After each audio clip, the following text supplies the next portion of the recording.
ప్రస్తుతం భారతీయ చిత్ర పరిశ్రమలో అగ్ర కథానాయికగా వెలుగుతున్న దీపికా పదుకొనే వరుసగా భారీ ఆఫర్లను కోల్పోవడం సినీ వర్గాల్లో చర్చనీయాంశంగా మారింది. ఇప్పటికే తెలుగులో ప్రభాస్ నటించబోయే స్పిరిట్ కల్కి 2 నుంచి ఆమెను తప్పించగా తాజాగా ఒక ప్రముఖ హాలీవుడ్ వెబ్ సిరీస్ నుంచి కూడా ఆమె తప్పుకున్నట్లు సమాచారం. హాలీవుడ్ లో అత్యంత ప్రజాదరణ పొందిన the white lotus series 4th season కోసం మేకర్స్ దీపికాను సంప్రదించారట. అయితే ఈ సిరీస్ లో నటించాలంటే ఆడిషన్ ఇవ్వడం తప్పనిసరి అని మేకర్స్ స్పష్టం చేశారు.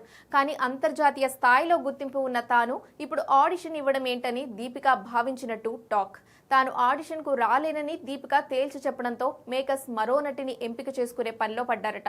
గతంలో XXX రిటర్న్ ఆఫ్ శాండర్ కేసుతో హాలీవుడ్ లో మెరిసిన దీపికకు ఇది మంచి కంబ్యాక్ అయ్యేది సిరీస్. కానీ ఈగో కారణంగానే ఆమె ఈ ఛాన్స్ మిస్ చేసుకుందంటూ నెటిజన్లు కామెంట్స్ చేస్తున్నారు. మరోవైపు టాలీవుడ్ లోనూ దీపిక వ్యవహార శైలిపై చర్చ నడుస్తోంది.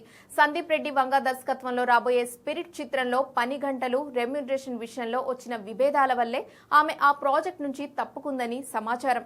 కల్కి 2 విషయంలో కూడా ఇలాంటి కారణాలే వినిపిస్తున్నాయి. అయితే ఈ వార్తలపై దీపిక టీం ఇంకా అధికారికంగా స్పందించలేదు. ప్రస్తుతం ఆమె షారుఖ్ ఖాన్ తో కలిసి కింగ్, అల్లు అర్జున్ సరసన ఒక భారీ చిత్రంలో నటించేందుకు సిద్ధమవుతోంది.